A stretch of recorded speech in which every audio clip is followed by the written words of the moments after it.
Survivor Series 2020 was the best of the best with SmackDown versus Raw elimination match and two world champions facing off in the main event. After a shocking sweep of the SmackDown team by Team Raw, Roman dismissed Jey from the building, saying that he had lost because his team did not fear or respect him. And I don't have time for losers, not tonight. Roman versus Drew was an incredible match, with Drew standing toe-to-toe with the head of the table. Who will be the next contender for Roman's Universal Championship? It's time to rewind the Bloodline.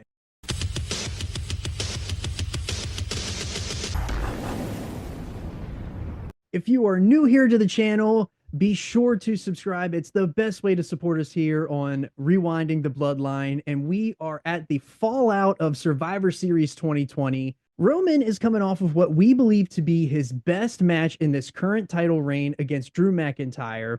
And as disappointed as we were in that elimination match, there is some meat on the bone storyline wise to see the consequences of Jey's actions.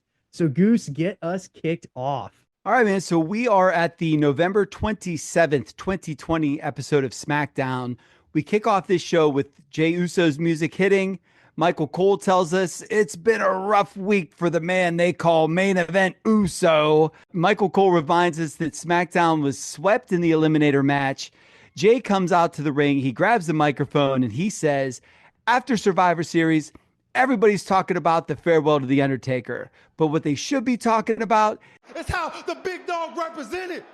The man who represented SmackDown. Who represented the Bloodline. Who went toe-to-toe with Drew McIntyre. And Jey puts over Drew for not being a pushover and a man who beat Randy Orton, Brock Lesnar, but at Survivor Series, he ain't beat my cousin. Like that. And Jey says that Drew will always be number 2. But my cousin will always be number 1. And as Jey is introducing him, Roman's music cuts Jey's mic off and Roman walks out with Paul as Jey starts pacing around the ring. The best. Yeah, dude, he is shook, but he's smiling, because I'm putting over Big Brother here. Everything's okay, I think. So Cole and Graves discuss Jey's super kick, putting Roman Reigns over the top. Graves says that Roman may have had it in the bag, but Jey's interference simply secured the victory. And Jey hands the microphone to Roman. Roman puts the microphone up to his mouth and simply says, "Play it." We get a video package of Roman telling Jey at Survivor Series about not having respect and not having a place at the table, as they are showing cuts of the Raw team sweeping the SmackDown team. And they make sure to leave the clip in here of Roman telling Jey to leave and get out of the building. And we then get clips of Roman and Drew's match and finishing up with the ref bump, Jey coming in, hitting the super kick, which not a low blow, as Goose erroneously mentioned in the report last week. I was wrong. I blame the camera angle there, dude, because I thought he came in and gave him the super kick to the crotch. It looked a little low, so we can't bury a hole there. And it shows Roman tapping Drew out. So Roman says, after your Survivor Series match, what'd I tell you? I told you to leave. Did I ever tell you I needed help with Drew McIntyre? I didn't. And so Roman asks Jey why he thinks that he and my team, Team Smackdown, lost. Yeah. Jey said it's because they wouldn't listen, right? Of course. That's exactly what Jimmy was saying to back him up. Right. Roman says they wouldn't listen. They wouldn't listen because they don't fear you. And they don't fear Jey because they don't respect Jey. And if they don't respect Jey, they don't respect us. And if they don't respect us, then who are we? And again, when Roman talks to Jey like this, it makes me feel like I'm in trouble just for watching it right now. And here's the thing, dude, and I mean this. He's had practice. For real. Bunch of little girls running around. He knows stern dad voice so good. If he did not have I guarantee if he did not have little kids, this would have come off as acting. Yeah. And I know that he was able to be like, oh, been here before. Old girl ate some cupcakes she wasn't supposed to. Do you know what I'm saying? Like, I guarantee it, brother. I guarantee it. So Roman asks Jey how his sons and his family looks at him. Does Jey look at Roman like he's someone in the locker room that's begging for Thanksgiving leftovers? And then Roman says, is that who I am? Is that how you feel about me? It's how you are making me feel. Through your failures. And then Roman grits his teeth. And I don't like the way you are making me feel. This is good, man. This is really good stuff. And I think it just goes back to the point that you said, the Heyman effect on Roman right now, it is making him look legit. And I think that also what you just said about him having stern dad voice, it all feels real. This doesn't feel manufactured like what we saw in the past from him. The first, 6 years of this run. You're exactly right. Roman walks out stern and serious, and Jey is left by himself in the ring looking like a scolded child. Jey is walking to the back as Otis music hits. Otis squats down. He looks at Jey and he starts Farley shaking to the ring, and Jey smashes the working man with a chair. He obliterates this man. He does. He absolutely crushes him. And Kevin Dunn's cutting of these cameras, these camera cuts, dude, they make me feel like I need a Dramamine watching this. Like I'm getting woozy watching it cut. But Jey's on one here. Jey is hitting Otis literally 15 times, and the body by steak has just been tenderized.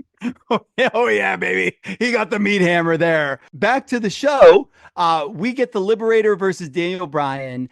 This is born of Daniel Bryan geeking out Sami Zayn. We covered that in a previous episode before that Jey Uso match. And in his pre-match promo for this one, Bryan mentions Jey's devil on his shoulder, and it's making him more relentless than ever. So a cool little callback here. And Zayn and Bryan have a great TV match. Bryan hits a dive. He throws Zayn into the ring. Zayn rolls through to the other side. Bryan hits another dive, and Sami starts running away to the back. Bryan follows him backstage as Jessica Carr is counting, and Zayn then sprints out and sprints to the ring for the count out win. And we go backstage, and Jey is laying the boots to Daniel Bryan in Gorilla. Oh, yeah. And Kevin Owens flies in. He throws Jey off of Bryan, and Jey screams, "You know where I'll be, KO!" at Kevin Owens. Kevin Owens tries to get Daniel Bryan help, and he says that he's going to find Jey, which when he said that, I'm like, well, Jey just said, "You know where I'll be," but whatever. So we come back from commercial. Jey's talking with Roman and Paul, and dude, Paul is just the greatest. The look that he's given Jey right here, I am dying the entire time. Jey is telling Roman that he's doing what Roman said to do. KO walks in, says that he's had it with Roman's family issues affecting everyone on SmackDown. He tells Roman that he's getting in Jey's head, and for somebody that says family is so important, you sure treat yours like trash. He walks off, and Roman tells Jey, "You don't take pride in how your sons look at you. Understand That I take pride in how my sons look at me. And he does not look at me with fear." Fix that.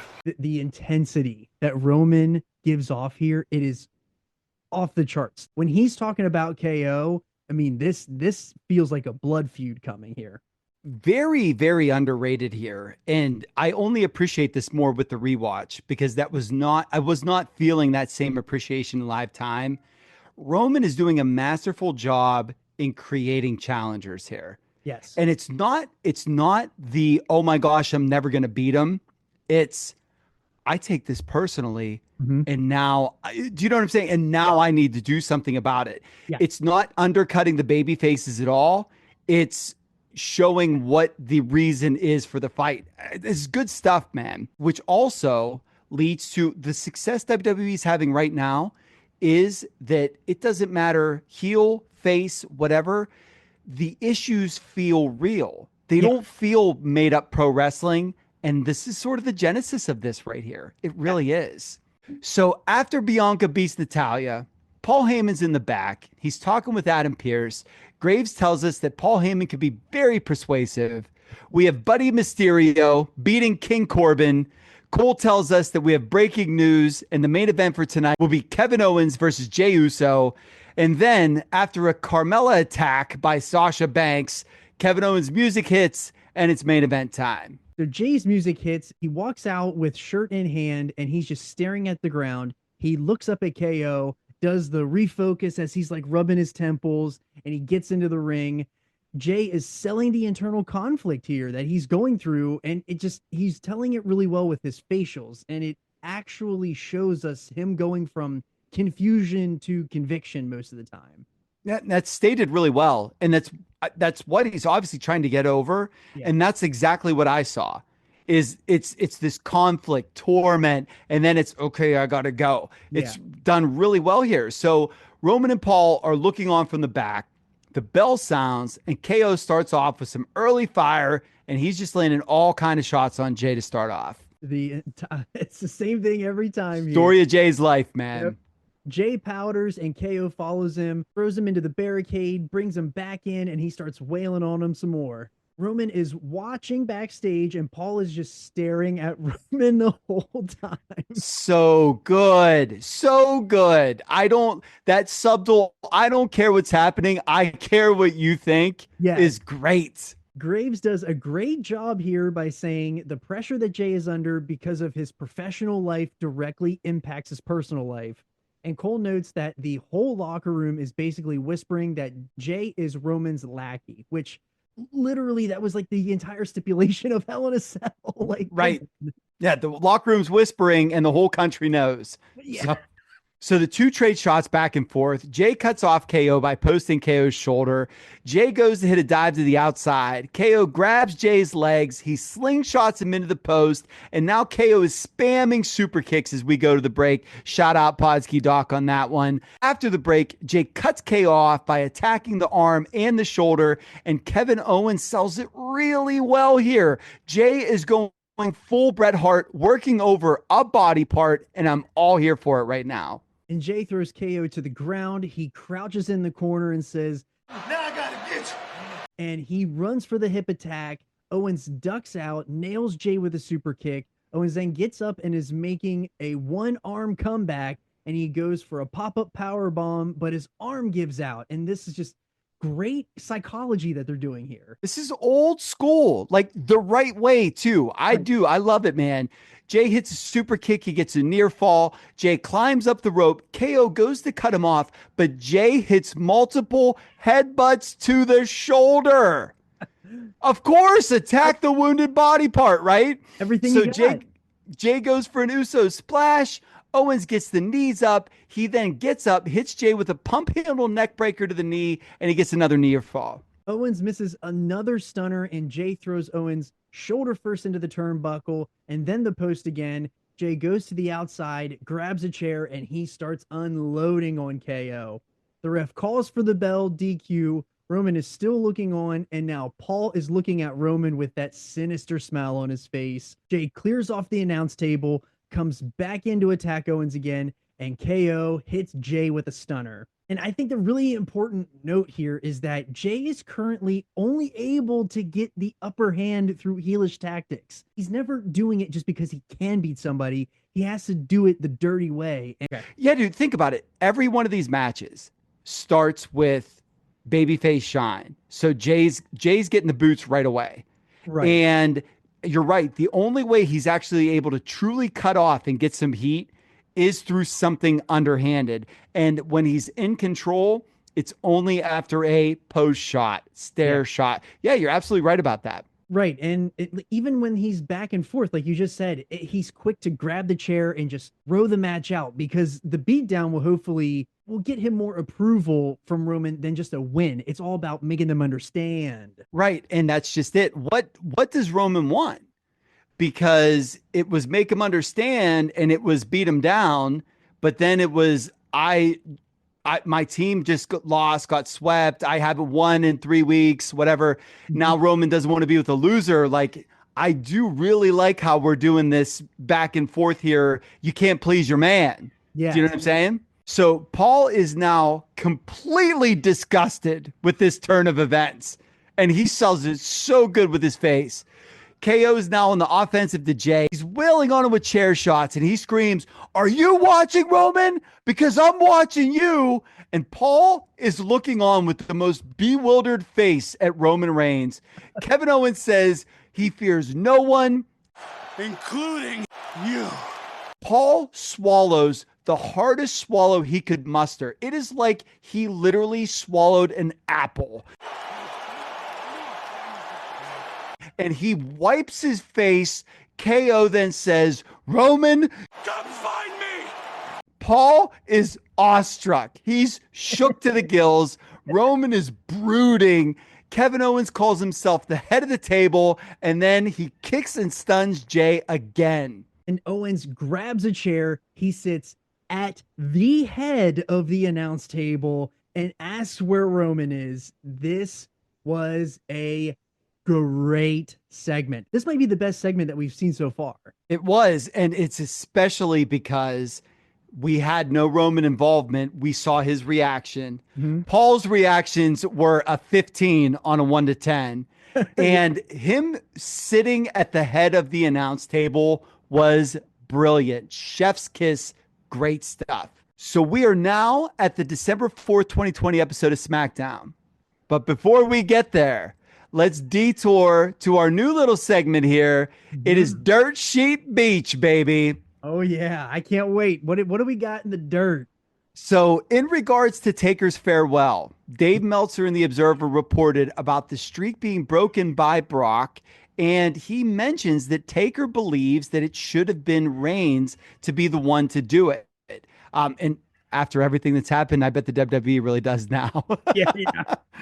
So Reigns was apparently part of this conversation, but management knew that fans were already turning on Roman at this time, and they feared that him breaking the streak would be the point of no return, and they would never be able to get him over as a babyface because he was the one chosen to break Taker's streak. I mean, yeah, I can't fault them for that at the time because that's exactly what it would have been. We were literally revolting against him when he won that Rumble in 15. They booed The Rock.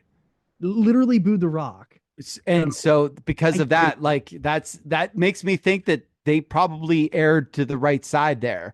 Also, the initial reports after Survivor Series were that we could see a Daniel Bryan Roman Reigns match in the TLC main event, but it's being discussed that that match, while being mentioned for TLC, will most likely be held for the Royal Rumble. We're going to see more of Daniel Bryan here eventually. We just got to get there first. But now with one last nugget here, the wobbly walrus was dropped from the Firefly Funhouse because it was a spoof on Heyman, and after that program got dropped, so did the Paul spoof. Meltzer says that there are people in the back working to protect Roman from bad booking, and any Fiend feud is a tough one, so they are really looking out for him here, which I honestly can't blame them. Did him a solid because now he's poor Fiend or poor Randy's tangled in with the Fiend. Do you know what I'm saying? So yeah, they're protecting the Golden Goose, brother. So we start this next show off with the Pat Patterson in memory of graphic with everybody, including Roman, who's standing front and center with Vince lined up. Cole tells us that this past week, Pat Patterson has passed. They give the moment of silence and the 10-bell salute. And now Kayla is in the ring. She welcomes us into SmackDown and lets us know that her guest will be teaming with his cousin Jey tonight against KO and Otis. Love that, dude. Kayla runs down all of Roman's accomplishments as she's introducing him. And it's a bit different when someone else does it for you as opposed to doing it yourself. Like The Miz calling you out here. Roman comes out with Jey and Paul. Cole tells us that this will be a rare TV in-action appearance by Roman tonight. Cole reminds us that Jey attacked Otis last week, and KO's actions at the end of the show last week resulted in this match. And I think this is actually really done well. This is a nice little setup we got here. Yes, why not tie together why we're having this match? And it all makes sense. I'm here for that. Yes. So Paul, as they're coming out, looks much more confident and comfortable this week. He was an absolute ace last week, selling everything while Kevin Owens was reigning terror. Jay's still looking conflicted as he enters the ring. Roman swaggers in. He raises the title high. He puts it on his shoulder, and Kayla gives him the mic. Roman tells her that If you're going to announce me, you should do it right. and Heyman gives us a, The Reigns in. and I guess we're still doing this, right? Defending undisputed Universal Champion, Your tribal chief, ladies and gentlemen, the best of the best. Roman Reigns. And he looks at Kayla like, you better fix it next time. That was really good. Yeah. And especially because she spent 30 seconds giving titles before he walked out. And he Right. still was like, hey, you missed a couple. Kayla leads off by telling Roman he's become a commanding figure in the Thunderdome. But what happened last week? Yeah, we get the recap from Roman cutting down Jey for the others in the locker room not respecting him, not fearing Jey, and in turn, not fearing or respecting Roman. We then get beatdowns of Otis and Daniel Bryan from Jey Uso in the back. And then we finish with highlights from the Jey and KO match with Owens saying, I fear no one. including Roman. And then Kayla asks if Roman fears Kevin. And Roman looks at Kayla dumbfounded. He tells Kayla that this is the biggest thing she's ever done on SmackDown. You come in here and you ask me stupid questions. Roman cuts Kayla down some more and he asks for the next question. Kayla then asks about using Jey as a pawn and manipulating him. And Roman says, Do I look like a man who manipulates? I am a protector. and a provider, the head of the table. Jey is one of half of the greatest tag team of our generation, and look at what he's done the past few months. Has Kayla seen what he's done? Roman says that Paul goes to bat for you. and she's blowing it, and Roman then passes off to Paul. Do like that we are, because Paul and Kayla are doing Talking Smack right now, Yeah. and Paul apparently stealing the show here, but this is where their chemistry really starts. And so the fact that Roman plugged Paul being the guy that got Kayla out here, I think is really cool. Yeah. But Heyman grabs that microphone and he goes, Kayla, in the past 5 weeks, who has made him at SmackDown? each and every week? The answer to that rhetorical question is Jey Uso. How have the ratings been? According to my friends in Anna, The ratings have been on the highest surge of the calendar year of 2020. Why? because of main event Jey Uso. Is that a manipulation? No. And he literally says it that fast. He's just boom, boom, boom. Like Paul was ready to rock here. So he's telling us that Roman has given his family something to aspire to. Is that a manipulation? And then Kevin Owens' music cuts him off. Vader. Roman Reigns has inspired. Owens comes out and he says that Roman told him last week that he didn't fear him. Roman didn't respond. And we could settle this right here, right now. Jey grabs the microphone from Paul, who was going to hand it to Roman, and Paul's face here. Jey says that we can get down, Noose. We run this show. And he says it, and Paul just looks up to the sky and throws his hands up. Love this, man. So Jey never learns. Really, he's just a habitual line stepper over and over. Can't help himself now. Kevin Owens says that I wasn't talking to the bus boy. he was talking to the big dog. And Kevin Owens says, if not now, he's got just the place. TLC. Man, that busboy line hurt. That hurt pieces. Yeah, that was a good one. Ao says that Roman is the head of the table, and let's get a table in here, and some ladders, and some chairs, and let's settle it like men. We just do it right now, because that's fine too. And KO drops the mic and steps to Roman. Roman takes the microphone and says that him fighting Owens right now would be the best thing in KO's career. KO stepping into the island of relevancy would be the best thing for his career. And Roman says I trained my cousin well. his family doesn't fear anyone or back down from anyone. He said we accept. And I'm telling you right now, The head of the table accepts. you're lucky. You're lucky. If I was the man I used to be, I would whoop your ass right now. because there's a time and a place for everything. And the time's not right. What do I look like? And he said he's not a savage, but he's a gentleman. And then he goes, There's a lady in the ring. Grow up. I love that line. yes. Roman drops the mic and walks off. I loved this. KO tries to bait Roman one more time, You want me to grow up? I'll grow up when you grow some balls. and Roman walks off as KO's music plays. And Bayley is making her way to the ring, and we come back from commercial with Jey yelling at Roman about KO disrespecting Roman, while Paul is just bug-eyed in the background. Jey says that he probably overstepped and that it's my bad, and Roman puts his hand on Jey's shoulder and just very softly says, There's consequences for everything that we do. Good stuff. So the babyface trio of Daniel Bryan, Big E, and Rey Mysterio win a Pat Patterson tribute six-man. And we cut to Kayla and KO in the back. And she asks Kevin Owens what about Roman Reigns draws his ire? KO says the biggest issue he has is that I used to respect him so much. So much because he never looked down on anyone and he didn't have his own locker room. You know, he was just one of the boys. And since he aligned with Paul Heyman, he's despicable. And even though Kevin Owens has done his share of bad, there's nothing redeemable for what Roman is doing and who he's become. Right. And Kevin Owens says that Roman has become, and he starts humming. Otis walks in. He goes, Yes, Kim, I like that song. and now Otis is ready to get his hands on these two and bulldoze right through them. And I'm totally here for this KO and Otis tag team, except I know that if they were a true tag team, they'd call them K Otis, and I'd absolutely hate that.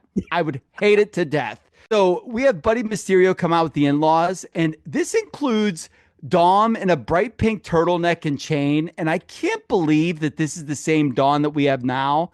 And the most insane thing is not Dom clean cut with pink turtleneck. It's the Forgotten Sons come out with Baron Corbin and cost Buddy the match. What universe is this, man? Is main event time. Otis comes out first, followed by Kevin Owens. Cole reiterates that Owens said he does not respect or fear Roman Reigns. Jey's music hits first for the heels. He comes out clapping and fired up, much less tormented than he was in previous weeks. And he patiently waits at the top of the aisle, and now he's starting to grow a little anxious. Jey starts to inch his way down as Corey says again, Roman said there will be consequences for his actions, and it looks like it started to sink in that Jey might be fighting this fight alone. So Jey's now in the ring, he's huffing and puffing, and now we're back to tormented Jey. We went from cool and confident to tormented Jey again. We start the way that it feels like we've started for the last month and a half. Otis is getting the shine early on Jey, just beating him down with forearms and throws. Jey cuts him off for a second with some strikes, and Otis lariats him the whole way back to San Francisco. Yeah. Otis runs in for a shoulder tackle. Jey ducks out, and Otis gets posted. He tags in KO. Roman's music hits. Shots. Roman Reigns. Well, speak of the devil. And Roman makes his way to the ring with Paul. Roman has his eyes locked on Jey the whole time. Jey's looking shook. KO hits an enziguri, and Roman looks for a tag and then just runs in, tag free. Superman punches Otis, and then he just demolishes Otis on the outside. The steps into the post, announce table, steps again, and then he just crushes Otis like a steak-eating bug with these steel steps. Otis didn't deserve this. Not at all. Vince jumps Roman from behind, and now he's running wild. Jey hits a dive to the outside for the save. We come back from commercial, and Roman and KO are in the ring with Jey on the outside, and Cole reminds us that we thought it would be 2-on-1 against Jey, but now it's 2-on-1 against Owens after Otis was destroyed. Hey, nice little psychology flip there. I like that. So Roman's in control. He tags in Jey. Jey tells Kevin Owens, "You talk too much," before beating him down in the corner.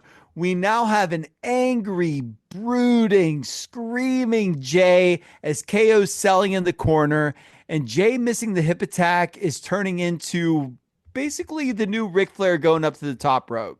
Like when Jey's brooding, ready to hit you with a hip attack, it's just like Rick climbing to the top. Jey's going to miss. Rick's going to get tossed off.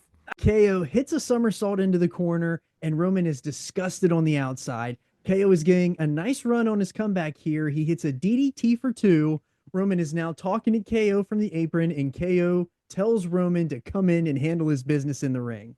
KO hits Jey with the Samoan drop, and now Roman's really irritated on the outside. Kevin Owens is standing like a man, screaming for Roman to get into the ring. Jey tries to sneak in a shot on Owens, but he gets caught, and Roman, now in the ring, clocks KO with a shot. Jey hits a super kick, goes to the top. Roman gestures for Jey to get down and tag out. Roman says, "This is my show. I finish it. Get down and tag out." And as that's going on, KO makes another comeback. He bumps Roman off the apron and he hits Jey with a stunner. KO goes for the pin, but Roman runs in and locks in a guillotine. The ref calls for the bell and KO is out. Roman turns around and looks at Jey, selling across the ring. Jey ducks out. He grabs 2 chairs and makes his way back in. KO is grabbing for Roman's ankles, but it's time to die. Those two just absolutely destroy Owens with chair shots. Jey then puts a chair on Owens' stomach and he hits an Uso splash. And dude, that had to hurt Jey way worse than it hurt KO. I would never want to jump from the top onto anything steel. Like, nope. Yes. Yeah. Kevin just had a nice flat. Oh, flex your tummy. And poor Jey probably had a rib go into his lung. Yep. So yeah, that was something. So they're both selling. Roman then takes the chair, winds it back, and whaps Jey with it. Roman is now screaming at Jey as he's laying in chair shots, and he grabs Jey, he lays him next to KO, and he screams at Owens about wanting to split the family up and wanting Roman's attention. Roman says, "They all have your attention." And then he scolds Owens for making Roman a monster. He said he should have taken the title, but he came for the family. And now Roman is going to take his livelihood and everything that he has. And tells Owens, "Your family are going to fear me." This was awesome. Before we wrap, Goose is washed ashore on Dirt Beach. All right, so for the December 14th issue, Meltzer reports that there's no name on the books for Roman at WrestleMania right now. This is weird because usually WrestleMania is booked months and months ahead of time. Right. Dave speculates that it could be Roman and Drew again. And at the moment, Dwayne Johnson is not scheduled to wrestle at the show. So Johnson has mentioned the possibility of doing the match with Roman in 2022, but Dave says that he'd be 49 then, and that's a long way away. And here we are in 2025, still waiting for that match. Dave's creative sources hint that Drew and Daniel Bryan are the 2 front runners. There are also grumblings of Goldberg at this time, though, to follow through in the Mania 36 match that didn't happen. Mm-hmm. Dave says that's not likely, though. So it's interesting that we are now in December. That is where we are, and we don't have a Mania match set for Roman. Interesting stuff. So, John, what do you have? Wrap us up, put a bow in this episode. What is on your island of relevancy here? I am putting Kevin Owens sitting at that announce desk at the head of the table. That was an incredible. I don't know if he thought of that on the fly or if that was a Heyman thing from the aside, but this was awesome. I loved this. Cosign. Excellent stuff, dude. I loved it. Yes. And why don't you tell us what you are throwing into the ocean of obscurity? This week, I am tossing in gratuitous violence on the working man. He didn't deserve it. Poor Roman squished poor dude like a bug. He tenderized the body by steak, as you said. I didn't like it, man. Otis didn't deserve this. Hashtag justice for Otis. It's been a rough 2020 for Otis, man. And that is part 10 of the Bloodline Rewind. That was the fallout of Survivor Series 2020. We are coming back with the build to TLC next week. So this is where things really ramp up in this story with Kevin Owens and Roman Reigns. I cannot wait to get to it, but make sure if you are new here to the channel that you are subscribing. It is the best way to support. And with that, I'm Johnny Bake Show. I'm Teddy Mongoose. And we just called it in the ring.